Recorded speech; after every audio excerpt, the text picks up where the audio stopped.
Hello students, আমার চ্যানেলে তোমাদেরকে স্বাগত। শুরু করছি ক্লাস 11 ফার্স্ট সেমিস্টারের একটি ভূগোলের ক্লাস।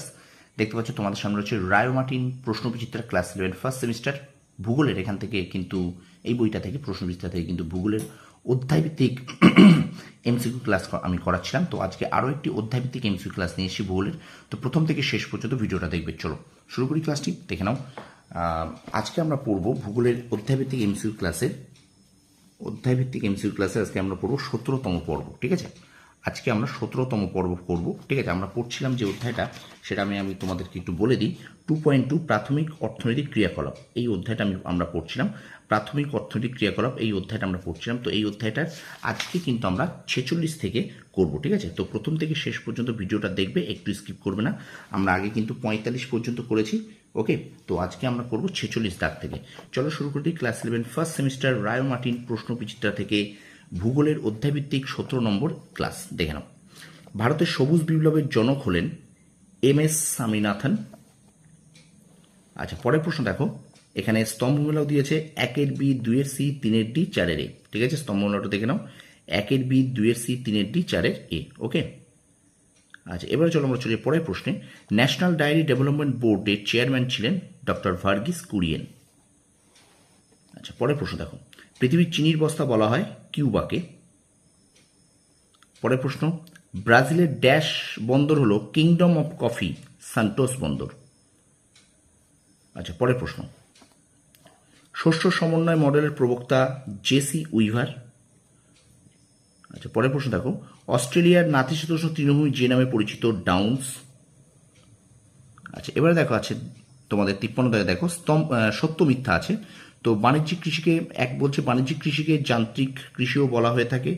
উদ্যান কৃষির মাধ্যমে বাজারে বিক্রির উদ্দেশ্যে শাকসবজির চাষ পোমাম কালচার নামে পরিচিত। 3 বলছে ইক্ষু চাষ থেকে নাইট্রাস অক্সাইড উৎপন্ন হয়।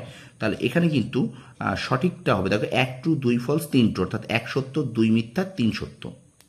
কি বললাম? 1 সত্য 2 মিথ্যা 3 সত্য। ঠিক আছে, তোমরা ভালো করে এইগুলো অপশানগুলোকে ভালো করে বিবৃতিগুলোকে পড়বে। ঠিক আছে, পরের প্রশ্ন দেখো। সিল মাছের চামড়া থেকে তৈরি এস্কিমোদের তাঁবু ড্যাশ নামে পরিচিত। উত্তর হবে কিন্তু টিউপিক। আচ্ছা, ওড়িশায় স্থানান্তর কৃষিকে বলা হয় দাভি। স্থানান্তর কৃষি ইন্দোনেশিয়ায় হুমা নামে পরিচিত। সর্বপ্রথম সবুজ বিপ্লব শব্দটি ব্যবহার করেন ডক্টর নরম্যান আর্নেস্ট বোরলগ। আচ্ছা, পরের প্রশ্ন দেখো। এস্কিমোদের শিকারের জন্য ব্যবহৃত নৌকার নাম হলো কায়াক।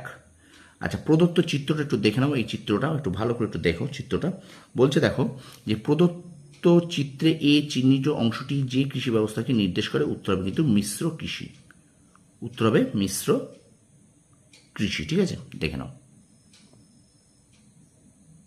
আচ্ছা, পরের প্রশ্ন দেখো।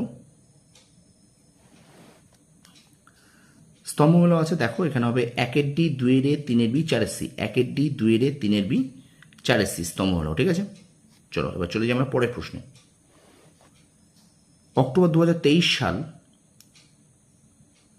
2023 সালের হিসাব অনুযায়ী বিশ্বের শ্রেষ্ঠ দুগ্ধ উৎপাদনকারী দেশ হলো ভারত। ঠিক আছে, পরের প্রশ্ন দেখো।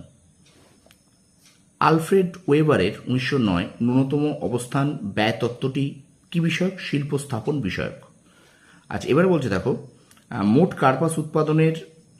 কার্পাস উৎপাদনের পরিমাণে বিচারে বিভিন্ন দেশের বন্টন দেখো। এখানে বলছে ব্রাজিল, ভারত, চীন, যুক্তরাষ্ট্র। এটা 3-2-1-4 3-2-1-4। ঠিক আছে, আচ্ছা এর পরের প্রশ্ন দেখো যে বলছে ইন সিটু মাইনিং বা সলিউশন মাইনিং কি না? উত্তরটা হবে কিন্তু ভূগর্ভে রাসায়নিক দ্রবণ পাঠিয়ে খনিজকে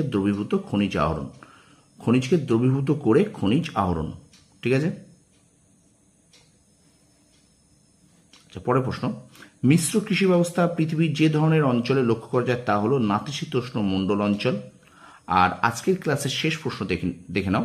কফি উৎপাদক অঞ্চলগুলি ক্রমানুযায়ী সাজাও। এখানে আছে Brazil, Indonesia, Ethiopia, Vietnam, Colombia. তাহলে এখানে কিন্তু হবে 1-4-2-5-3 1-4-2-5-3। ঠিক আছে, তো এই ছিল তোমাদের ক্লাস 11 ফার্স্ট সেমিস্টার রায় মার্টিন প্রশ্নবিচিত্রা থেকে ভূগোলের অধ্যায়ভিত্তিক এমসিকিউ ক্লাসের 17তম পর্ব।